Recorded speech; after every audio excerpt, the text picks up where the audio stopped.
Think about Walmart for a second. It's an absolute titan, right? Literally the largest company in the world by revenue, pulling in well over $600 billion every single year.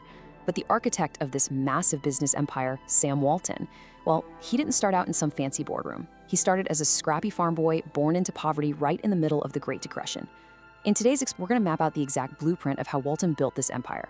We'll look at how his intense, deep-seated survival instincts ultimately mutated into these highly aggressive, systematic corporate strategies. We're going to break down the cutthroat tactics, the controversies, and the absolutely relentless drive that built the ultimate retail machine. Okay, so here's our roadmap for this explainer. First, we'll start with part 1, from poverty to ruthless ambition. Then we'll get into breaking the retail rules, followed by the art of predatory pricing. After that, we'll look at squeezing the associates, and we'll wrap things up with the global cost of cheap. Let's dive in. Part 1, from poverty to ruthless ambition. To really grasp the cutthroat nature of Walmart's business model, you have to understand the economic trauma that forged its founder. For Sam, extreme frugality wasn't just some clever business strategy. It was literally a survival mechanism. Look at how this played out. He was born in 1918, and by 1929, when the Great Depression hit, his family's farm went totally under. His dad was desperate for work, so he took a job with an insurance company that serviced defaulted farm loans. And between 1929 and 1931, young Sam watched his own father systematically repossess hundreds of family farms. We're talking about the farms of their friends, their neighbors. Seeing hardworking people lose land that had been in their families for generations, that deeply traumatized Sam. But it also instilled this absolute cutthroat determination in him to make money and, maybe more importantly, to never ever waste a single cent.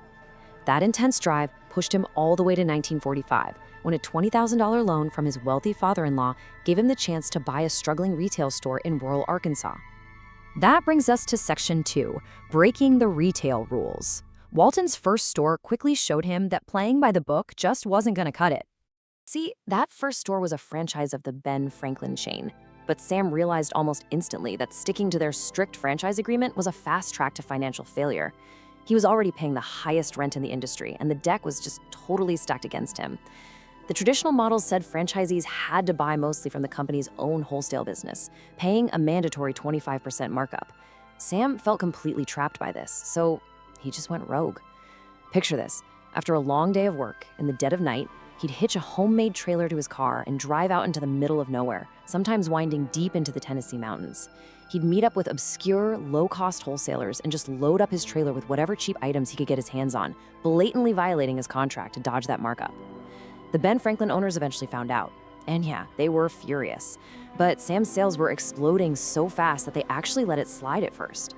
This kind of rogue sourcing sparked what would become his ultimate obsession: extreme discounting. Now, back then, retailers might discount a couple of items here and there and mark up the rest. Not Sam. He discounted everything. The math was brilliant in its simplicity.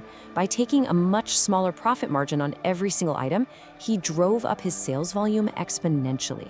Cutting out the middleman, keeping expenses practically at zero, that became the core philosophy defining his entire empire. Moving into Section 3, the art of predatory pricing.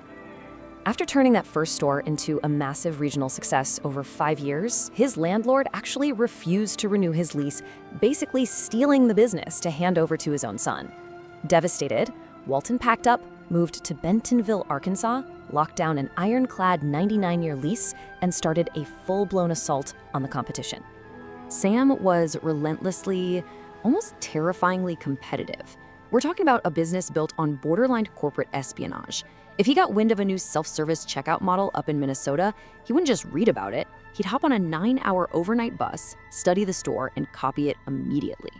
When he needed marketing in Bentonville, he literally just bought the local newspaper so he could run his own ads for dirt cheap. But his craziest move was waltzing right into the headquarters of his biggest rivals, Kmart and Sears. He'd chot up their management, scribbling meticulously on a little notepad, as they just openly spilled their merchandising and distribution secrets. Why on earth did they tell him? Because to those massive executives, this guy from Arkansas was a nobody. They thought he was too small to ever be a threat. They practically handed him the playbook he'd use to crush them. And here is that exact cutthroat playbook for monopolizing rural America. Step 1. Target the tiny towns. While the big players ignored anywhere with fewer than 50,000 residents, Sam set his sights on towns with under 5,000 people, building up his own warehousing system so he didn't have to rely on anyone else. Step 2. Use his massive bulk purchasing power to aggressively undercut the local mom-and-pop shops. Because he was buying in huge quantities straight from manufacturers, Walmart could sell stuff cheaper than the local stores could even buy it for. Step 3. Just bleed the competition dry. Wait for them to go under and then happily absorb their entire customer base. This strategy worked so well and was so devastating that economists gave it a name: the Walmart effect. It's when a mega corporation moves into a small town and its sheer size and buying power structurally rewire the whole local economy, forcing traditional shops to close their doors for good. Unsurprisingly, this brought a tidal wave of controversy. Critics called it predatory pricing, intentionally taking a loss to bankrupt the local guys only to reap the monopoly benefits later. They argued it gutted communities and destroyed local job markets. But Sam, he didn't deny doing it. He just saw it completely differently. For Walton, this wasn't predatory at all. It was just the pure essence of capitalism. He believed the ultimate, most important goal was fulfilling his promise to the customer, giving them the absolute lowest prices, no matter what. Section 4. Squeezing the associates. Because, as you might guess, delivering those bottom barrel prices meant costs had to be slashed everywhere, including the human cost. It is wild to see the contrast between Walmart's public face and its internal operations. On one hand, you have Sam building morale on the cheap. He famously rebranded his employees as associates, and he led these big, enthusiastic Saturday morning cheerleading chants. It felt folksy and down home. But flip the coin, and the labor tactics were brutal.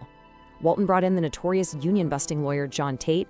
Workers were forced to sit through militant anti-union video screenings, and if whispers of unionizing started, management would step in with direct intimidation, strongly hinting that organizers would be fired or that the entire store would just be shut down if a vote passed. By the time Sam Walton passed away in 1992, this relentless control over labor had built a company generating over $104 billion in annual revenue. Yet strikes were incredibly common, and worker frustration was at a boiling point. Even Sam himself eventually admitted that his total obsession with cutting costs led him to neglect his employees' wages. And the kicker? Because Walmart had already wiped out most of the local businesses, workers in these towns often had literally no other choice but to accept whatever Walmart was paying. This culture of extreme cost-cutting certainly didn't die with Walton. Fast forward to 2001, and a major lawsuit blows the lid off how deep this went. Managers were under such intense pressure to keep costs down that they were giving employees totally impossible tasks for their shifts, basically forcing them to work off the clock. Worse than that, managers were actually being taught how to log into the payroll system and manually alter the time cards of minimum wage workers just to steal their overtime pay. Which brings us to our final part, Section 5, the global cost of cheap. Because eventually, Walmart ran out of rural America to conquer, and the quest for everyday low prices went global. By the 2000s, Walmart was heavily relying on international supply chains to keep prices at rock bottom. The National Labor Committee did an investigation into a Walmart supplier factory over in China, and what they found was staggering. Factory workers were making just 3 cents an hour. 3 cents, and they were working brutal 14-hour shifts, 7 days a week. It was the absolute, devastating extreme of Sam's original philosophy of cutting out the middleman to lower costs. But the aggressive tactics weren't just about cheap labor. It was also how they forced their way into new global markets. In 2005, a whistleblower exposed a paper trail of suspect payments in Mexico, totaling over $24 million. To dominate the Mexican market and bypass zoning laws to build stores everywhere, top executives orchestrated widespread bribery of government officials. These leaders deliberately hid the paper trail from the U.S. headquarters. And when the U.S. executives and lawyers finally did find out, instead of coming clean, they spent years actively working to keep the entire scandal buried, until a massive expose by the New York Times finally dragged it into the light in 2012. It really showed the extreme, even illegal lengths the corporate machine would go to keep expanding. So from a scrappy kid on a failing farm to the architect of a $600 billion global behemoth, Sam Walton's story is without a doubt one of the most successful business trajectories in history. He fundamentally rewired retail and genuinely forced prices down for everyday consumers. But looking at the whole picture, it leaves us with a pretty heavy question. Do the massive financial benefits and the money saved by consumers actually outweigh the cutthroat tactics, the hollowed-out local economies, and the severe ethical costs required to get that price tag so low? Thanks for hanging out with me for this